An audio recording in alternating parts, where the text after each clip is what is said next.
जय जिजाऊ. मी इंदू गायकवाड. हिरकणी बुरुज माझं साम्राज्य या बुरुजावर आपलं स्वागत करते. एक वेगळा विषय आहे.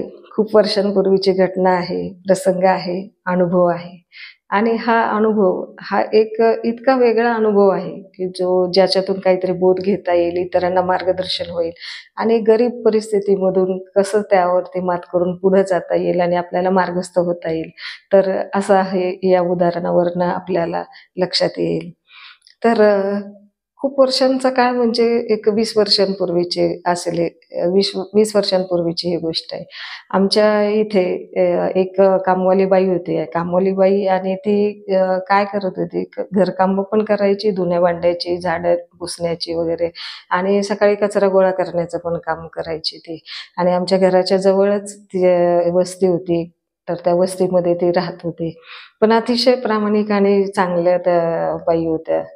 तर तिला आम्ही मावशी म्हणायचो आणि ही मावशी सगळ्यांची प्रिय होती. सगळ्यांची कामं करायची. काहीही पडेल ते काम करायची. परिस्थिती गरीब होती तिची आणि माझ्याशी ती जास्त मोकळेपणाने बोलायची आणि मी पण तिला तिच्या सुखदुःखांमध्ये मी पण सहभागी असायचे. तिची सतत विचारपूस करत असायचे. तिला काही लागलं सवरलं तर मी मदत करायची आणि एक आपलेपणाचे असे संबंध माझे तिच्याबरोबर होते. त्यामुळे ती जास्तीत जास्त माझ्या अशी खूप जवळची अशी ती होती.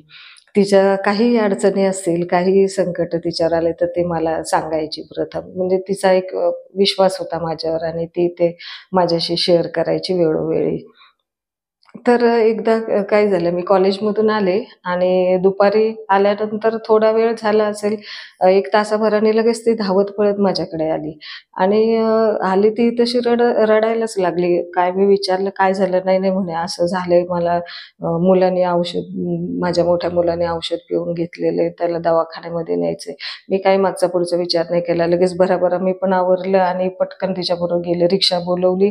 त्या मुलाला रिक्षामध्ये घातलं आणि जवळच्या हॉस्पिटलमध्ये नेलं आणि जवळच हॉस्पिटल म्हणजे माझी एक मैत्रीण आहे. त्या मैत्रिणीच्या नंदेचं ते हॉस्पिटल होतं आणि ते बऱ्यापैकी माझ्या ओळखीची ती होती. त्यामुळे मी पटकन त्या हॉस्पिटलमध्ये तिला नेलं आणि तिथे ॲडमिट करून दिलं आणि थांबले. तर त्यांनी औषध पिलं होतं.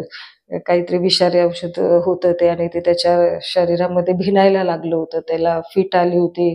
फेस येत होता तोंडातून आणि असे हातपाय लट-लट कापत होते, थरथर कापत होते आणि असं भयानक परिस्थिती झाली होती त्याची. तर त्याला डायरेक्ट आय-सी-यूमध्येच घेतलं. डॉक्टरांनी चेक केलं आणि पटकन आय-सी-यूमध्येच नेऊन त्याला ठेवलं.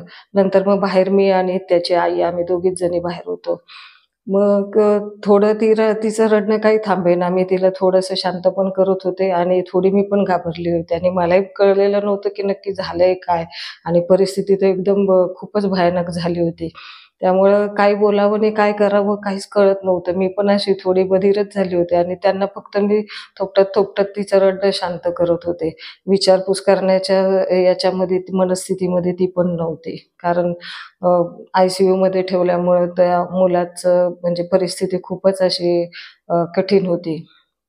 मी पण शांत राहिले आणि फक्त ट्रीटमेंट चालू होती आणि मी बसून राहिले तिथे. नंतर मग संध्याकाळी पण थोडंसं डॉक्टर म्हटले, की "ठीक आहे, होतंय, प्रतिसाद देतोय औषधांना. तर बघू आपण उद्यापर्यंत वाट बघूयात आणि काय आता ते स्टेप बाय स्टेपच सांगता येईल. आता आपल्याला लगेचच काही अंदाज सांगता येणार नाही." तर ठीक आहे म्हटलं. ट्रीटमेंट वगैरे चालूच ठेवली. मग ते व्यवस्थित डॉक्टरांना सांगितलं, की काळजीपूर्वक करा म्हणून आणि डॉक्टर पण अगदी त्यांच्या म्हणजे खूप अंडर असं देखरेखीमध्ये त्याला ठेवलं होतं. नर्सेसला वगैरे सूचना दिल्या होत्या. कायम त्याच्या इथे नर्स असायच्या, कायम असं म्हणजे त्याला असं खूपच याच्यामध्ये ठेवलं होतं नजरेमध्ये. तर ती रात्र मी घरी आल्यानंतर मला काही झोप आली नाही. त्या सतत मला ते दिसायचं, की काय झालं असेल, काय नाही असं. म्हणजे खूपच तो मुलगा इतका चांगला होता. खूप मी त्या मुलालाही ओळखत होते आणि त्या मावशी पण सतत त्याचं कौतुक करायच्या, की माझा मुलगा असा आहे, तसा आहे आणि त्या मुलाला अध्यात्माची पण फार आवड होती. पहाटे तो लवकर उठायचा. 4 वाजता त्याचे वडील मार्केटमध्ये हमाली काम करायचे, तर ते पहाटे लवकर उठून जायचे. आई पण सकाळी लवकर तिला कचरा गोळा करायला लागायचा. मग ती पण 6 वाजता यायची सोसायटीमध्ये कचरा गोळा करायला आणि ते दोघंही पहाटे बाहेर पडायचे. मग हा मुलगा पण त्यांच्याबरोबर कधी-कधी यायचा असा कामाला सुट्टीच्या दिवशी असं आणि तो शिकत होता. आणि आत्ता 12वी झाल्यानंतर तो घरीच होता आणि वडिलांना पण मदत करायला असा जात होता. एवढं मला माहिती होतं, की आणि त्याचा एक दुसरा धाकटा भाऊ होता. तो आधू आणि अपंग होता. 3 मुलं होती त्या मावशींना. हा मोठा मुलगा होता. त्याचं 19 वय चालू होतं त्यावेळेला. जेव्हा ही घटना घडली, तेव्हा त्याचं 19 वय चालू होतं. दुसरा एक लहाना भाऊ होता त्याला. तो काहीतरी 4-5 वर्षाने असेल लहान त्याच्यापेक्षा बहुतेक आणि एक धाकटी बहीण होती. अशी 3 मुलं होती त्यांना. आणि तो दुसरा 2 नंबरचा तो आधू अपंग होता तो आणि ती छोटी मुलगी होती. तर असं ते मावशी आणि त्यांचा नवरा तो हमाली काम करायचा आणि या धुणं भांड्याचे काम आणि कचरा गोळा करायचं काम करायच्या. तर याच्यावर त्यांचा उदरनिर्वाह होता. एक छोटी खोली होती. तिथेच एका खोलीमध्येच मोरी, तिथंच ती मुलं अभ्यास करायची, तिथंच तो मुलगा, ते सगळं त्यांचं त्या एका खोलीमधलंच संसार आणि ती परिस्थिती अगदी भयानक होती. तर ते सगळी परिस्थिती म्हणजे त्या मावशी सतत बोलत असायच्या आणि मी 1-2दा त्यांच्या घरी पण जाऊन आले होते. त्यामुळे मला माहिती होतं ते घरची वातावरण, त्यांची परिस्थिती, ते कसं आहे, काय सगळं. त्यामुळे माझे असे जवळचे संबंध असल्यामुळे मला त्या रात्रभर मी तो विचारच उलट-सुलट करत होते. मला काही झोप लागत नव्हती. काय झालं असेल? कसं झालं असेल? काय होतंय त्या मुलाचं? आता शरीर कसं प्रतिसाद देतंय? आणि तो मुलगा तर इतका चांगला आणि मग त्याने हे औषध पिण्यापर्यंतचं असं झालं काय असेल? तर हा प्रश्न मला रात्रभर असं मनामध्ये असं थैमान घालत होतं मला, की काय असेल? आणि त्यातल्या त्यात तो मुलगा आध्यात्मिक, अभ्यासात हुशार. असं काहीच नाही की त्याला काही व्यसन आहे किंवा बाहेर काही नाद आहे कसला काही किंवा कधी काही खोटं बोलणं असलं काही म्हणजे काही नव्हतं. अत्यंत चांगला मुलगा होता तो. सकाळी मला एकदम सकाळी काही जाता नाही आलं. सकाळी मला कॉलेज होतं त्यामुळे मी सकाळी कॉलेजला गेले. कॉलेजमधनं सुटल्या-सुटल्या माझं कॉलेज सुटलं तसे मुलं गेटच्या बाहेर पहिले पडण्याच्या आधी मीच त्यांच्या पुढं भराभरा निघून गेटच्या बाहेर अक्षरशः पळतच सुटले. कारण मला असं झालं होतं कधी मी हॉस्पिटलमध्ये जाते आणि कधी त्या मुलाला पाहते. आणि तसंच मी धावत-धावतच गेटमधनं बाहेर पडले. मुलं माझ्याकडे बघतच बसले. मॅडम का धावत पळत चाललेल्या आहेत. गेटमधनं बाहेर आले, पहिले रिक्षा केली आणि रिक्षा डायरेक्ट हॉस्पिटलच्या दाराशीच नेऊन उभी केली आणि जिन्याने पळतच वरती गेले आणि पहिलं आय-सी-यूमध्ये डोकावले मी. तर बऱ्यापैकी थोडं व्यवस्थित होता, म्हणजे प्रतिसाद दिला होता त्याने आणि सुधारणा झाली होती त्याच्यामध्ये. त्यामुळे नर्स म्हटली, की "आता काही काळजी नाही." डॉक्टर चेक करून गेले. 2 वेळा चेक केलं त्याला आत्ताचपासून सकाळपासून. तर आता आहे म्हणजे प्रतिसाद देतोय तो. तर होईल बहुतेक संध्याकाळपर्यंत डॉक्टर त्याला काढतील बाहेर असा अंदाज आहे. आणि मग मला थोडंसं बरं वाटलं.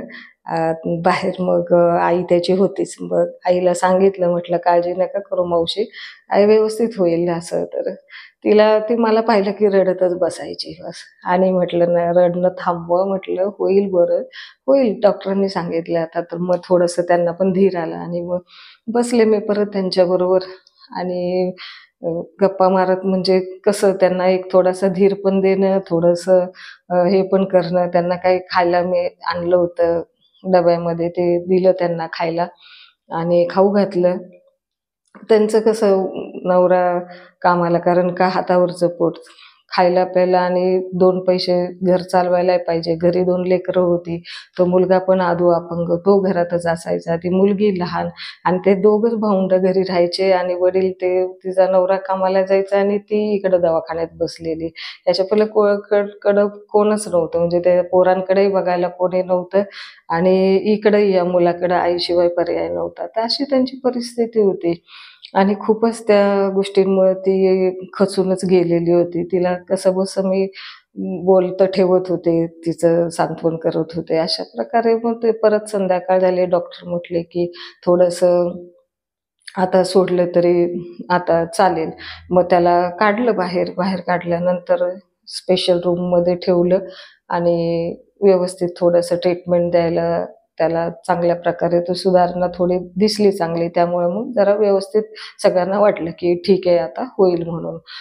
फक्त अंडर प्रोटेक्शनमध्ये ठेवायचंय त्याला, व्यवस्थित जरा जास्तीचं लक्ष द्यायचंय. आणि मी पाहत राहायचे त्याच्याकडे, आई त्याच्याकडे पाहत राहायची. हा फक्त त्याच्याकडे टक लावून माहिती नाही ती त्याला पाहून काय विचार करायची आणि मी त्याला काय पाहून विचार करायचे. पण आमच्या दोघींचं असं एक वेगळंच हे झालं होतं. विचारचक्र वेगळंच असं माझं तर वेगळ्याच दिशेने धावत होतं. मला नक्की कळत नव्हतं की झालंय काय? कधी मला हे माहीत होतंय की झालंय काय असं? कारण तो मुलगा बोलण्याच्या मनस्थितीत यायला अजून बराचसा अवकाश होता. आणि आईची मनस्थिती अशी नव्हती की ती मला आता काही सांगू शकेल आणि मला तर ते आज आणि आत्ता ऑन द स्पॉट जाणून घ्यायचं होतं की झालंय काय, घडलंय काय. पण काहीच मी नुसते बघ्याची भूमिका घेत फक्त शांत बसून राहायची आणि विचार करायचे. तो पण दिवस गेला. घरी आले मी. घरी बऱ्यापैकी नॉर्मल झाले मी पण आणि दुसऱ्या दिवशी मग परत मी गेले. तसंच कॉलेजमधून आले तशीच तिकडं गेले. तिकडनं गेल्यानंतर मग डॉक्टरांना पहिले भेटले. म्हटलं, "डॉक्टरांचं कसं म्हणणं आहे?" डॉक्टर म्हटले, "अजून जरा थोडे दिवस ठेवावं लागेल आणि मग सोडायला काही हरकत नाही असं वाटतंय मला. बघूयात म्हणे कसा प्रतिसाद मिळतो त्यावर." मग म्हटले ठीक आहे. मग त्या दिवशी पण मी बसले थोडा वेळ, त्यांना खाऊ घातलं आणि मग मी निघून आले. असं मग बरेच दिवस असं मग मग नंतर 2-3 दिवस मी काही गेले नाही आणि तो काळ मोबाईलचा नव्हता. ती मोबाईल की दुनिया नव्हती आणि त्यावेळेला असं काही काही घडलं, केलं तर असं बोलायला, संपर्क साधायला कुठलं साधं हेच नव्हतं, साधन नव्हतं. एकतर तुम्ही प्रत्यक्षात तिथं जायचं आणि बसायचं असा प्रकार होता. तो मोबाईल नसल्यामुळं असं कॉन्टॅक्ट वगैरे व्हायचा नाही कुठल्या गोष्टीचा लगेचच. कुठला निरोप वगैरे लगेच मिळायचा नाही. तर असा तो काळ होता. आणि मग मी पण 2 दिवस गेले नाही. वाटायचं हुरहुर की जावं, पण 3 दिवस मी सलग जात होते. त्यामुळे मग नंतर काही गेले नाही मी.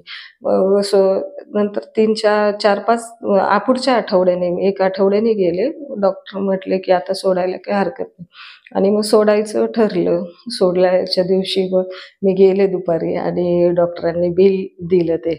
आणि त्यावेळेला कसं होतं, त्यावेळेला आपलं ऑनलाईन पेमेंट वगैरे ते काही नव्हतं की काय ए-टी-एम, पेटीएम आणि असला काही कार्ड हे करायचं आपलं तसलं काहीच नव्हतं. ऑनलाईनच नव्हतं. आणि एक तर चेक चालायचे, चेकने व्यवहार चालायचे, नाहीतर मग कॅश. काही मोठी अमाउंट असेल तर चेकच वापरायचे सगळेजण. आणि माझ्याकडे नेहमी चेकबुक असायचं पर्समध्ये. कधी पण मला लागायचं कारण व्यवहार पण चेकनीच व्हायचे त्या काळामध्ये. त्यामुळे माझ्याकडे कायम चेकबुक असायचं आणि मग त्यांनी सांगितलं, की एवढं-एवढं बिल आलेलं आहे आणि त्या आता मैत्रिणीची नणंदच होती ती माझ्या ओळखीचीच होती. मग तिला म्हटलं, कसं करायचं बिलाचं? तिने थोडंसं म्हणजे तिच्या ह्याने लावलं बिल ते हे ॲडजस्ट करून. तर त्या मावशींची तर तेवढी काय ऐपत नव्हती तेवढं बिल देण्याची आणि त्यांना सांगूनही काय उपयोग होता. हातावरचं पोट त्याच्यावर चूल पेटणारी त्यांची आणि एवढी मोठी बिल आलेली रक्कम, तर ते त्यांना आवाक्याबाहेरचं आणि मलाही ते त्यांना सांगणं योग्य वाटलं नाही ते. तरी पण त्यांना अंदाज होताच की बिल तर भरावं लागणारच आहे.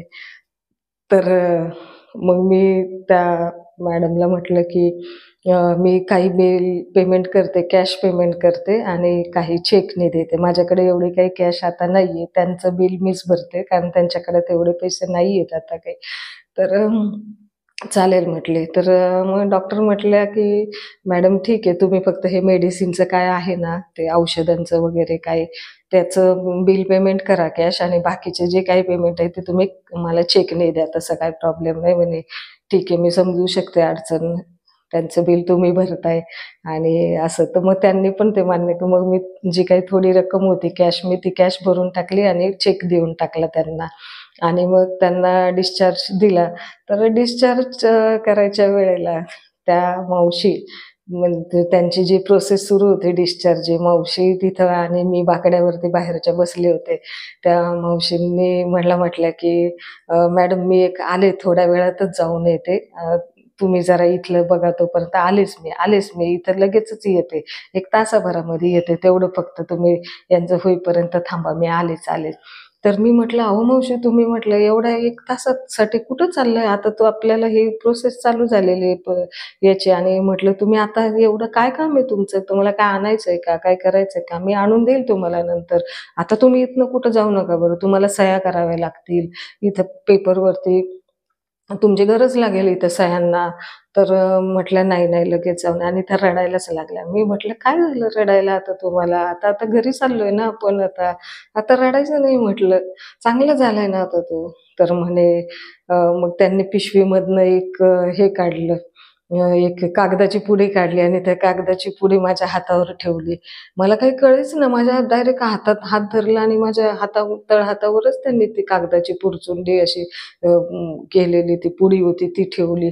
आणि मी उघडून बघितलं तर त्याच्यामध्ये गळ्यातलं त्यांचं ते गळ्यातलं काळ्या मण्यांची पोत होती आणि त्याच्यामध्ये 2 वाट्या आणि डोरलं एक 2 वाट्या आणि 2 मणी, असं ते जे छोटं असतं गळ्यातलं ते होतं. 2 वाट्या मणीचं मंगळसूत्र तर ते त्यांनी माझ्या हातावर ठेवले. मला म्हटल्या, मॅडम हे मी सराफ बाजारामध्ये देऊन येते, काय मिळतील थोडेफार पैसे ते बिल भरायला होतील. तुम्ही तर किती भरणार बिल आमचं, त्याच्यातले काय थोडीफार फुल ना फुलाची पाकळी तर मला करू द्या म्हणे. काय माझं पोरगाच माझा दागिना, ह्या डागाचं करून मी काय करू म्हणे, माझ्याकडे दुसरं काय नाही आजच्या घडीला. भांडकुंड विकून असं मला काय मिळणार आहे, माझ्या भांडकुंडला पण विकून किंमत येणार नाही. एवढेच 2 वाट्या 2 मणी, एवढंच माझी संपत्ती आहे, एवढीच म्हटली पोरासाठी मी ते का. तर मला पण रडायलाच आलं. मी त्यांच्या अश्रू बघून मला रडायला आलं. मी कठीण होते तोपर्यंत, परंतु त्या प्रसंगामध्ये मला काही हेच नाही झालं. मी स्वतःला नाही आवरू शकले. माझ्याही डोळ्यामध्ये अश्रूंचा पूर यायला लागला आणि मी त्या मुलाकडे माझं लक्ष गेलं. मी स्वतःला सावरलं. म्हटलं नाही, आपल्याला नाही रडायचं, की आपल्याला नाही डोळ्यात अश्रू आले. आई आहे ती, आईचा जीव आहे, आईचा तो पोटचा गोळा आहे. तो अशा परिस्थितीत बघून आईला साहजिक आहे, आईला हे होणं शक्य नाहीये. पण इथं आपण सावरलं पाहिजे, आपण तिला धीर दिला पाहिजे. आता इतके आपण या प्रसंगाला सामोरे गेलो, त्याला ऍडमिट करेपर्यंत आणि आता घरी सोडतोय, तर आता ठीक आहे ना, चांगलं झालं. आता मी कशाला ढासळतीये, म्हणून मी स्वतःला परत माझे डोळे पुसले आणि मी कणखर झाले, धीट झाले आणि मग त्यांना आधार दिला. त्यांना म्हटलं, मावशी हे तुम्ही ठेवायचं नाही, तुम्ही हे पहिलं गळ्यात घाला. आणि मी त्यांना ते गळ्यामध्ये घालायला लावलं. म्हटलं तुम्ही हे असं करायचं नाही, आहे ना, भरलंय ना बिल, काही त्याची काळजी करू नका, व्यवस्थित जा, याची गरज नाही म्हटलं. हे तुमचा मौल्यवान दागिना आहे हा, तुमच्या जवळ ठेवा. आणि मग मीच मग तो गळ्यामध्ये तिच्या घालून दिला. तिचं रडणं काही थांबेना. मी तिला थांबवलं नाही, कारण कुठल्याच गोष्टीला आपण थांबवू नाही शकत. ही जी नैसर्गिक जी माया असते, ममत्व आहे, आईचं जे हृदय आहे, आईचा जो पाना फुटतो, आईचं जे हृदय त्याला थांबवू नाही शकत कोणीच. त्यामुळं मी तिला थांबवलं नाही. ती रडत होती आणि स्वतःला शांत पण करत होती. आणि मग तिला रिक्षा केली आम्ही आणि घरी आणलं त्याला. घरी आणल्यानंतर घरी त्याला झोपवायचं, त्यांच्याकडे साधी खॉट पण नव्हती. खाली जमिनीवर चटई टाकली आणि चटईवरतीच गोधडी टाकली. एक जाडशा अशा 2 गोधड्या मी टाकायला लावल्या. एक उशाला एक पातळशी अशी वळकटी करून घेतली चादरीची आणि त्याला तसं तिथं झोपवलं. आणि एकच खोली, तिथंच मोरी, तिथंच सगळं काही, एका छोट्याशा खोलीमध्ये त्यांचा संसार, तिथंच ते पोरगं अभ्यास करायचं आणि अशी त्यांची परिस्थिती होती. मग त्या मुलाला तिथं झोपवलं, त्याला खायला दिलं, औषधं वगैरे दिली आणि त्याला झोपू दिलं. त्यानंतर मग मी घरी आले आणि घरी आल्यानंतर म्हटलं, की ठीक आहे, आता त्यांना आपण व्यवस्थित मार्गी लावून दिलेलं आहे. आता आपण आपल्या याच्यामध्ये थोडंसं आपल्याकडे लक्ष दिलं पाहिजे. आणि मी 2-3 दिवस मग गेले नाही आणि त्यांना सांगितलं होतं, की काही जर गरज पडली, काही लागलं सवरलं तर तुम्ही माझ्याकडे या. काही मनामध्ये संकोच बाळगायचा नाही. काही लागलं, काहीही तुम्हाला गरज पडली तर माझ्याकडे कधीही या. वेळ दिवस आहे रात्र असं बघू नका. तुम्ही कधीही माझ्याकडे या. तरी दुसऱ्या दिवशी मला स्वस्थ नाही बसवलं, तरी मी उभ्या-उभ्या एक चक्कर टाकलीच. तर हळू-हळू त्याचा व्यवस्थित चांगला प्रतिसाद मिळत होता, चांगलं होत होतं. आणि मग असे दिवस गेले, 8-15 दिवस गेले असे. मी पण मधून-अधून चक्कर मारायची, उभ्या-उभ्या जायची आणि यायची. मला चैनच पडायची नाही. असं वाटायचं नको आता, बरा झालाय तो, नको जायला. परंतु माहिती नाही, मला ते जाणून घ्यायचं होतं, की त्यांनी असं का केले. तर मग बऱ्यापैकी तो झाला रोळला आणि मी जायचे जितक्या वेळेला मी जायचे ना घरी, तर तो पाहायचा मला, बोलायचा असा, पण सतत त्याच्या मनामध्ये अशी भीती बसलेली होती आणि तो नेहमी असं माझ्याकडे बघितलं, की दुसरीकडे असा बघायचा. कुठल्यातरी भीतीच्या दबावाखाली तो होता. त्याचे हातपाय असे थरथर थरथर कापायचे. पक्षी कसा त्याचे पंख असे थरथर थरथर कापवतो. थंडीने, गारठ्याने म्हणा किंवा काही त्याला जर काही रोग झाला असेल किंवा काही, तर त्याचं अंग जसं लटपटतं, असं बॅलन्स राहत नाही. तशा पद्धतीने त्याची अवस्था झाली होती आणि ती भीतीने होत होती. आणि तो मुलगा फार संवेदनशील होता. फार शांत आणि चांगला मुलगा होता तो. आणि तर नक्कीच काहीतरी त्यामागं कारण होतं, हे मला जाणून घ्यायचं होतं. तर मी आईला त्याच्या एक दिवशी गेले होते दुपारी आणि बोलतं केलं. म्हटलं, "काय झालं काय?" तेवढ्यात तो जागा झाला. म्हटलं, "आता हा जागा झाला, याच्यापुढे हा विषय नको काढायला." त्यांना म्हटलं, "मावशी चला जरा आपण बाहेर जरा बसू." आणि मग बाहेर एक आंब्याचं झाड होतं. तिथं त्या आंब्याच्या झाडाखाली आम्ही दोघी बसलो आणि मी खूपच घाईवर आले होते. मला जाणून घ्यायचं होतं काय. मी मावशींना म्हटलं, "काय झालं मावशी?" म्हटलं, "याचं खरं कारण काय आहे, की त्याने एवढं हे विषारी औषध पिऊन घेतलं, असं घडलंय काय?" म्हटलं. "पोरगा तर चांगला आहे तो, की असं नाही की कुठल्या कुठल्या पोरीच्या प्रेमामध्ये पडलाय आणि काही झालंय नाही काय, असाही नाही." म्हटलं, "अभ्यासात हुशार आहे, आध्यात्मिक आहे, चांगला विचारी आहे, चांगला हसून खेळून राहणारा मुलगा आहे." आणि तर त्याच्या आईने मग मला जे सांगितलं, तर ते ऐकून माझ्या कानांवर विश्वासच बसला नाही. म्हणजे त्याचं कारण असं निघालं, की तो मुलगा खूपच संवेदनशील होता आणि तो इतका घरची जी परिस्थिती होती, त्या घरच्या परिस्थितीला खूप तो असा इतका हे व्हायचं, संवेदनशील असल्यामुळे ना, त्याला आतून असा सतत तो त्या परिस्थितीचा विचार करत असायचा. ती म्हटली, "अहो मॅडम काय सांगू," म्हणे, "मी हा जो शाळेमध्ये होता की नाही, तर शाळेमध्ये जायचा तेव्हा कधी-मधी माझ्या मागे यायचा. असं मी त्याला न्यायची नाही, परंतु तो यायचा माझ्या मागे लावून. मी पण काय आपल्या पोराची जाते, येतोय म्हणून मी पण त्याला घेऊन जात होते. माझा असा दुसरा काही हेतू नव्हता, की बाबा काय याचं काय याच्यावर काय परिणाम होईल कुठल्या गोष्टीचा नाही काय. तर येऊन द्यायची मी पण. आणि तो काय करायचा, मी असं धुण्या-भांड्याच्या कामाला जायची, काही झाडलोटीच्या कामाला जायचे. तर मग काही भांडी-बिंडी घासताना खरकटं-बिरकटं असायचं. काय-काय आता बंगल्यातली कामं, बंगल्यातले मग काही सणावाराचं ते काही उरलेलं असायचं, काय असायचं. तर ते हा पोरगा असला की तो ते खरकटं माझ्यापासून गुपचूप खात असायचा. आणि पिशवीमध्ये पण घ्यायचा आणि घरी तो धाकटा भाऊ आहे, त्याला नेऊन खाऊ घालायचा. बहिणीला खाऊ घालायचा कधी-मधी आणि ती पोरं पण मला कधीच बोलायची नाही, की दादानी हे आम्हाला खायला दिलं का काय दिलं? तो आम्हाला खायला आणतोय का काय? हे पण कधी ती धाकटी लेकरं सुद्धा मला कधी काही बोलली नाही. आणि कधी असं खरकटं असं असायचं, कुणी टाकलेलं बाजूला गेटवरती नेऊन कुत्रे-बित्रे खातील म्हणून त्या बायका काही-काही वेळेला गेटवर नेऊन टाकायच्या.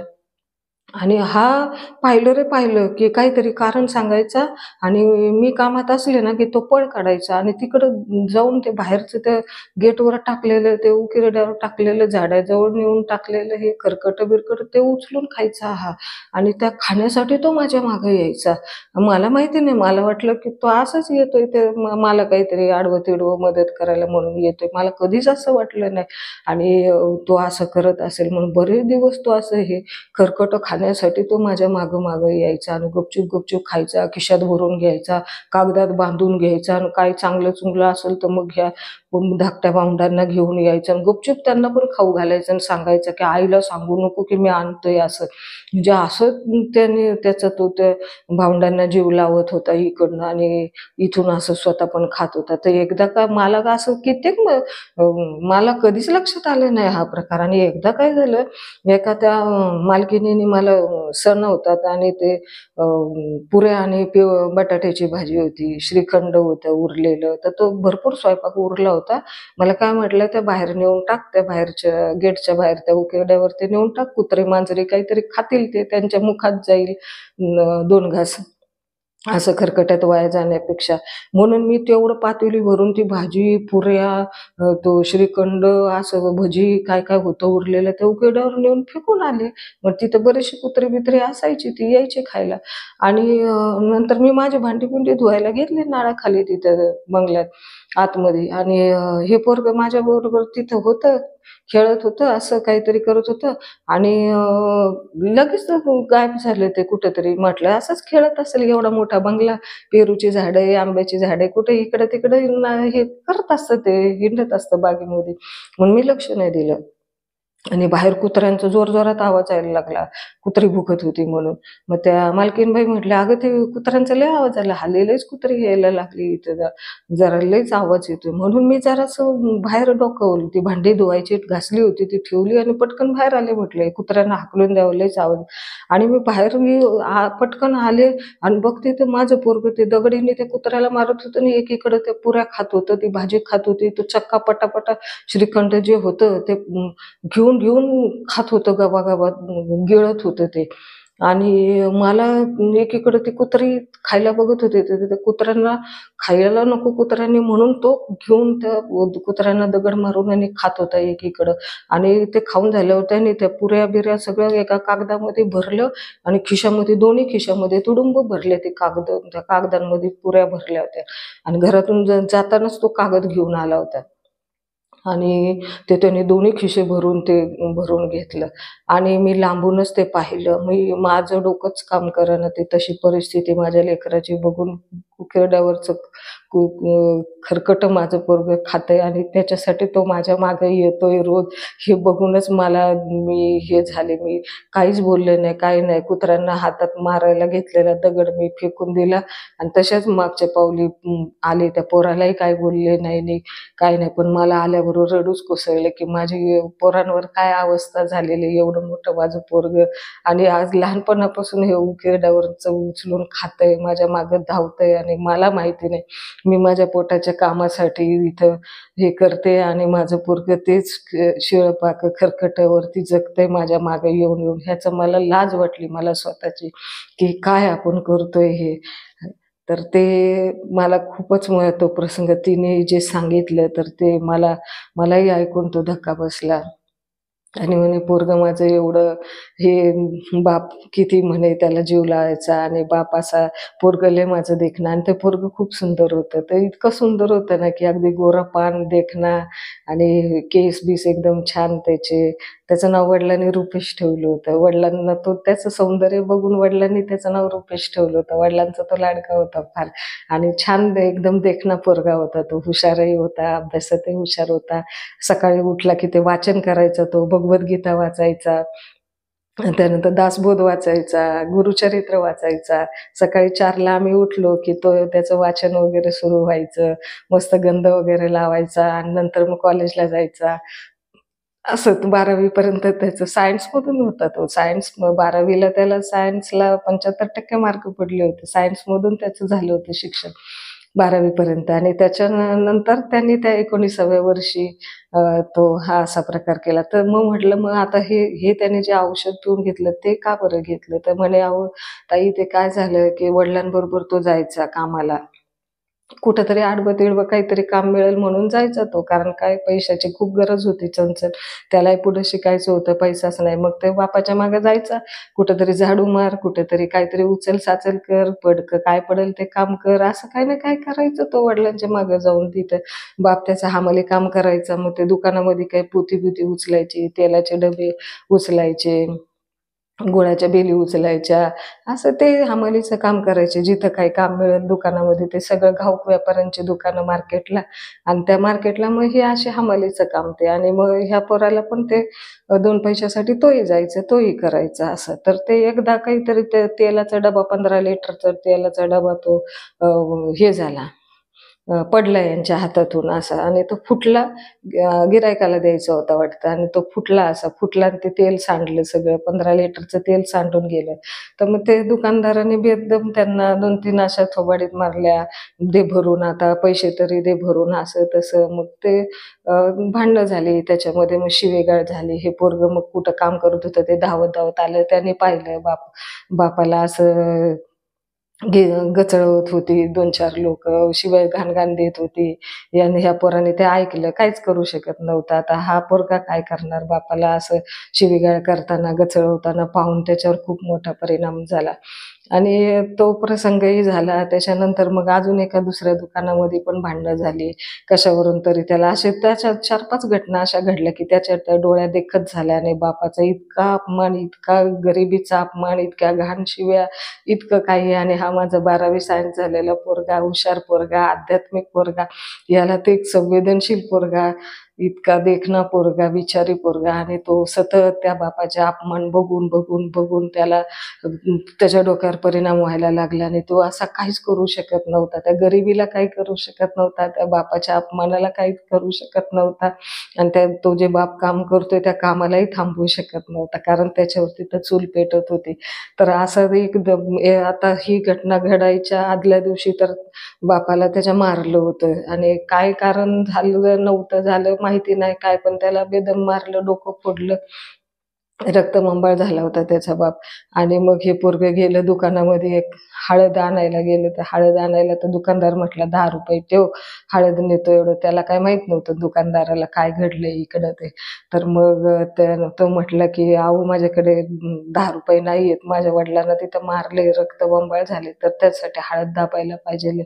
मग तो म्हटला असं का. मग त्याने त्या मग नोकराला सांगितलं पोतं फाडायला, आणि ते पोतं फाडून त्याने कागदात एवढी अशी मूठभर हळद दिली, आणि मग ते पोरगं घेऊन आलं. ते बापाला कपाळाला दाबत होतं ते हळद, रक्त निघत होतं, आणि त्याच्यावर ते पोरगं हळद दाबत होतं बापाच्या डोक्यावरती.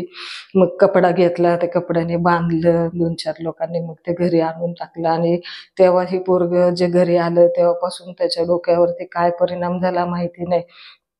आणि असं 1-2 दिवस असंच विचार करत होता, खात नव्हता, पीत नव्हता, काय नाही. सतत म्हणायचा, आई दादाला का मारलं ग, दादाला का मारलं.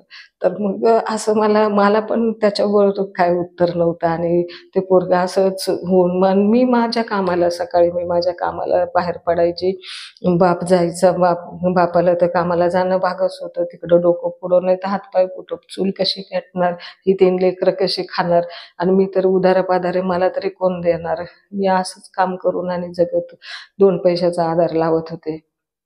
आणि त्याने मी कामाला गेल्यानंतर त्याचा बाप कामाला गेला, मी कामाला गेले, आणि दुपारी याने औषध पिऊन घेतलं असं. त्या शेजारची बाई धावत धावत आली होती मला सांगायला. तिला सांगितलं, म्हटलं आता करू काय मी, मला तर कुठला दवाखाना माहित नाही, पैसा नाही जवळ, काय नाही काय नाही, रिक्षाला तरी भाडं थोडं, कुठं काय करू असं म्हणून मी तुमच्याकडे आले. आणि मग तुम्ही धावून आलात आणि तुम्ही एवढं सगळं आजवर केलं. तर असं माझ्या पोराचं हे झालं. आणि मी तर एकदम सुन्न झाले. मला कळेनाच की हे मी ऐकते काय या मुलाच्या बाबतीमध्ये. म्हणजे मला जे इतक्या दिवस ते कारण शोधायचं होतं, ते कारण तर मला अशा प्रकारचं कारण मिळालं. म्हणजे त्या मुलाचा जो संवेदनशीलपणा होता, जे त्याचं जगणं, म्हणजे तो त्या गरिबीचा अभ्यास करत होता, त्या आईबापाचा अभ्यास करत होता, त्या परिस्थितीचा अभ्यास करत होता. म्हणून त्याने ते 12वी झाल्यानंतर पुढचं शिक्षण घेतलं नव्हतं, कारण फी भरायला पैसे नाही, कॉलेजला पैसे नाही, कपड्याला त्याला पैसा नाही. धाकटा भाऊ अपंग, धाकटी लहान बहीण शाळेत अगदी जाणारी, आई बापू आई कचरा गोळायला करायला जाणारी, वडील हमाली काम करणारे, अशी जिंदगी जर वाटायला, दारिद्र्य रेषेखालचं जीवन जर जगत असताना तो मुलगा शिक्षणात काय त्याचं डोकं चालणार आहे. तर त्यामुळं तो घरी होता, आणि हे असं वडिलांच्या मागं असं कामाला जायचं तो. तर मी एकदम सुन्न झाले. मला त्या मुलाबद्दल फारच करुणा वाटायला लागली, की म्हटलं काय दोष काय आहे त्याचा दोष काय आहे. पण त्याने ते औषध पिऊन घेतलं, तर ते करायला नव्हतंच पाहिजे, तितकं धाडस पाहिजेल आहे, इतका कमकुवतपणा नसावा. परंतु सांगू नाही शकत आता माणसाचं मन त्यावेळेला काय निर्णय घेईल, किंवा कसा कोण काय विचार करेल कशाचं काहीच सांगता येत नाही. मला खूप वाईट वाटलं त्या गोष्टीचं, खूप म्हणजे खूपच. मग मी त्यांना सांगितलं, म्हटलं मावशी तुम्ही काळजी नका करू, होईल आता तो हळूहळू, आपण करू म्हटलं टप्प्याटप्प्याने, त्याला याच्यातून बाहेर काढू म्हटलं. आपण दोघी पण प्रयत्न करू, हार नाही मानायची. तुम्ही केलं ना एवढं जिद्दीने, करू आपण. आता त्याला थोडंसं तो आता तग धरायला लागलाय, बऱ्यापैकी हिंडायला फिरायला लागलाय, घरातल्या घरात जेवतो व्यवस्थित. आता त्याला औषधं पण त्याची संपलेली आहेत. आता नका काळजी करू म्हटलं. हे डोक्यावरचं जे झालंय ना त्याचे परिणाम, हा जो संवेदनशील आहे ना, तर तो त्याच्यामुळे त्याला झालेलं आहे ना, या परिस्थितीत आपण त्याला ठेवायचं नाही. आपण त्याला त्याच्यातनं बाहेर काढू, मग बघा तो व्यवस्थित होईल. मग त्याची आई मला मला पायाच पडायला म्हटलं, "अहो नका मावशी, पाय वगैरे काय पडू नका," म्हणे. "मॅडम तुम्ही कसा विचार करता हो," म्हणे, "माझ्यासारखी कचरा गोळा करणारी बाई, जिला कोणी जवळ पण करत नाही, जिला कोणी घरात पण घेत नाही, मला स्पर्श करायला सुद्धा किळस वाटते बायकांना. लांबूनच माझ्याशी बोलतात, "कप बशी जा, चहा तर चहा कप पाजतात तर मला फुटक्या कपामध्ये चहा देतात, फुटक्या बशीमध्ये चहा देतात." मला कचऱ्यावाली बाई म्हणून माझी इतकी अ, मला बाहेरच सगळं दिलं. घरातही प्रवेश नसतो. मग धुणं भांडी करायची बाहेरच्या बाहेर आणि बाहेर पडायचं. म्हणजे माझी अशी सगळी किळस करतात, माझ्या पोरांची पण किळस करतात. हे असं आणि तुम्ही आम्हाला जवळ घेताय, मला जवळ घेताय, माझे डोळे पुसताय तुम्ही, मला हात लावताय. मला स्पर्श करताय, माझ्या लेकरासाठी एवढं करताय, एवढं कोणी करत नाही हो कुणासाठी. तुम्ही आम्हाला खूप मदत करताय, कसे तुमचे उपकार फेडू? अहो म्हटलं ही माणुसकी हे असं कोणी माझ्या जागी दुसरं कोणी असं चांगलं माणूस तर तो मदत केली असती म्हटलं. असं नाही, चांगली माणसं आहेत आपल्या अवतीभोवती. इतकं काही नाहीये म्हटलं. आता मी होते त्यावेळेला तिथं म्हणून मी ते केलं. असं नाही म्हटलं. तुम्ही त्याची काळजी नका करू. आता व्यवस्थित राहा. असं मनात आणू नका, की आपली कोणी किळस करतं काय. तुम्ही पण आता एवढं हे काम करताच की नाही. सगळं किती बरं मुलांचं शिक्षण हे ते सगळ्या गोष्टी तुम्ही एक स्त्री असून सुद्धा तुम्ही कसं बरं उभं केलं हे कुटुंब, कसा संसार करताय, कसं सांभाळताय. तर असं मनात नका आणू, की आपली किळस करतो. माणूस आहे आपण. आपल्यात माणुसकी आहे, आजूबाजूला पण आहे. असं नका मनामध्ये आणू. मग थोड्याच दिवसामध्ये त्याला एक महिना जाऊन दिला आणि आमच्या इथं जवळच एक जनरल स्टोअर होतं. ते एक रिटायर्ड झालेले काका होते, आजोबा होते म्हणजे ते आणि त्यांना असं वेळ जात नव्हता म्हणून त्यांनी ते जनरल स्टोअर टाकलेलं होतं आणि मी बऱ्याचदा मला ही स्टेशनरी लागायची ना कॉलेजला, काही पेन्सिल, फुल स्केप, खोड रबर हे असल्या काही स्टेशनरीच्या वस्तू तर मला लागायच्या. लाल रिफिल मला पेपर चेकिंगला लाल रिफिल लागायचे नेहमी, तर मी नेहमी त्या आजोबांच्या इथूनच घ्यायचे. आणि ते माझ्याशी बऱ्यापैकी आमची ओळख होती चांगलीच. आम्ही गप्पा मारायचो. तर त्या आजोबांना म्हटलं, "आजोबा मी तुम्हाला एक मदतनीस देऊ का? तुम्हाला असंही काम होत नाही ना. कोणतरी पाहिजेल आहे ना तुम्हाला हाताखाली. तुम्हाला एक मी मुलगा देते. खूप चांगला मुलगा आहे. त्याला तुम्ही तुमच्या दुकानावर ठेवून घ्या. काय असेल ते तुम्ही देत जा महिन्याला त्याला पैसे खर्चायला. काय शिकणारा मुलगा आहे, चांगला आहे. त्याला मदत करा जरा. त्याला मी 1 तारखेपासून सांगू का तुमच्या इथे यायला?" "हो," म्हणे, "चालेल की," म्हणे, "मला पण मदतीला होईल आणि मदत तर राहू दे, पण मला बाई गप्पा मारायला कोणतरी भेटेल." कारण का मला गप्पा मारायलाच कोण नाही, तर वेळ जात नाही. आणि मग म्हटलं ठीक आहे. मग 1 तारखेपासून त्याला जायला सांगितलं आणि मग तो 1 तारखेपासून मग जायला सांगितलं आणि हळू तो इतका छान रुळला तिथं, इतकं काम करायला लागला आणि मग त्याचं आणि त्या आजोबांचंही पटायचं आणि त्याच्या भावनांना तिथं त्याला व्यक्त व्हायला जागा मिळाली आणि ते छान गप्पा मारायचे, छान असं एकमेकांना शेअर करायच्या त्यांच्या गोष्टी आणि त्यालाही चांगलं तिथं नॉलेज मिळालं. नंतर 2 पैशाची मदत झाली. चांगला सुधारला तो मुलगा. मुळातच चांगला होता त्यामुळे तो चांगला सुधारला आणि त्याच्यानंतरही मग त्यांनी बी-एस-सी केलं. बी-एस-सी केलं आणि बी-एस-सी चांगलं शिकला तो पण. बी-एस-सी केलं. नंतर त्यांनी एम-एस-सी केलं. एम-एस-सी केलं नंतर आणि त्याला असं काहीतरी धंदा सुरू करावासा असं काहीतरी वाटलं. त्यामुळे त्यांनी मग ते छानपैकी असं काहीतरी व्यवसायाच्या याने सुरू केलं होतं. तर त्याचे प्रयत्न चालू होते. मग नंतर त्याचं लग्न झालं आणि त्याची बायको ती डी-फार्मसी झालेली आणि मग त्या त्या त्याचा पण व्यवसाय सुरू होता आणि तिचं डी-फार्मसी झालं होतं. त्यामुळे तिला त्याने मेडिकल स्टोअर टाकून दिलं आणि त्या मेडिकल स्टोअरवरती मग ती पण दोघंही मग एकमेकांना मदत करायला लागले. छान झाले. त्याचाही मग नंतर व्यवसाय सुरू, तिचाही मेडिकल स्टोअर सुरू आणि त्यांची परिस्थिती चांगली सुधारली. चांगले मार्गस्थ झाले ते आणि चांगले कुटुंब पण चांगलं झालं. त्या दोघांचाही संसार चांगला झाला. आई-वडील पण चांगले आता व्यवस्थित आहेत. वडील आता काम नाही करत. आई पण नाही काय काम करत. आता त्यांना काम होत नाही आणि ते मुलगा पण करून देत नाही. कारण त्या मुलाने आणि त्याच्या बायकोने आता चांगली जबाबदारी घेतलेली आहे. चांगलं काम करतात.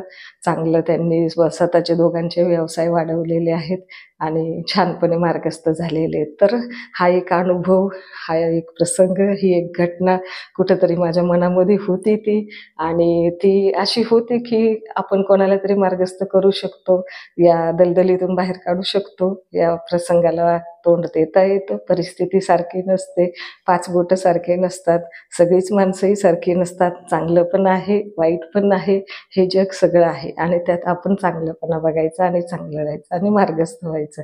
तर असं जे आपल्याला जर अवतीभोवती असे प्रसंग घडताना दिसले, असे अनुभव आले, तर तिथं बघायची भूमिका नाही घ्यायची, लगेच क्विक ॲक्शन घ्यायची, बाहेर काढायचं आणि आपण मात्र मार्गस्थ राहायचं आणि सगळ्यांना घेऊन मार्गस्थ व्हायचं. तर अशा प्रकारे सगळ्यांनी आपण प्रयत्न करायचे, आजूबाजूला लक्ष ठेवायचं, आपल्याला जे काही दिसेल ते आपण स्वीकारायचं आणि अडीअडचणींमध्ये मदत करायची एकमेकांना आणि संकटांना सामोरं जायची बळ द्यायचं, प्रयत्नवादी बनायचं. पुन्हा भेटूया. धन्यवाद.